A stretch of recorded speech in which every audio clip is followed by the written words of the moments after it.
We woke up to day 10 of COP29 to a newly released climate finance draft text.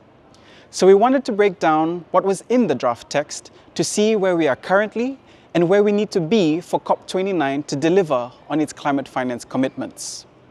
Some quick observations on the text. There is no clear definition of what constitutes climate finance.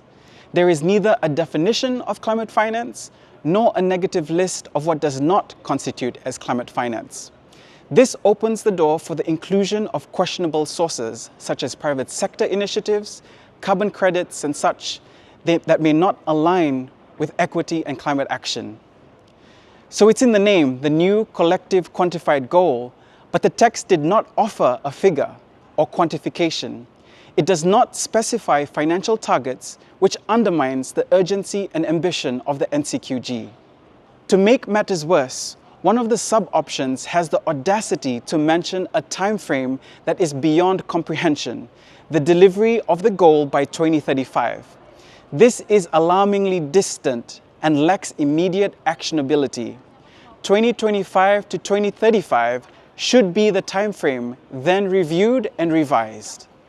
The text does not sufficiently reflect the urgency or scientific findings that underpin the need for rapid and scaled-up climate finance.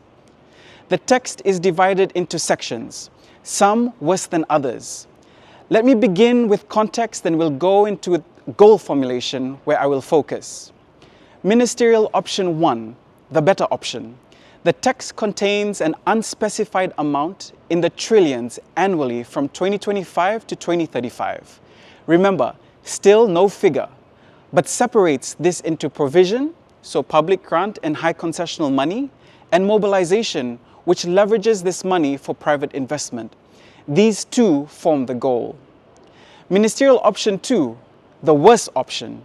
It focuses on global finance rather than climate finance, which is really bad. It is also about investments, and we, including developing countries, will have to pay in this global effort. Again, no figure, and the way the finance will reach us will not primarily be public grant-based finance. We have a thematic areas section. This touches on inclusion of adaptation, mitigation, and loss and damage, which is important for us as SIDS and should be retained and even strengthened. The section on sources, instruments, and channels has some good and a lot of bad, including things like carbon pricing, which we know can have disproportionate impacts. The text does have our allocation floors, proposing $39 billion annually in provision for SIDS, which is a red line ask for AOSIS. This is the substantive operationalization of climate finance for SIDS, but in our view, this is still not a lot of money, given that our needs are significantly more.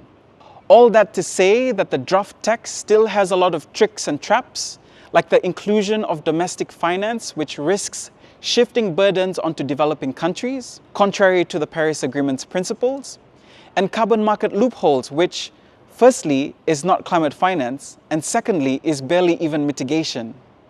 So what happens next? We don't know.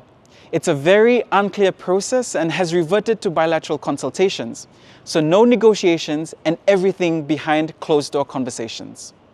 Watch out for the second iteration of the text and keep an eye out for our analysis.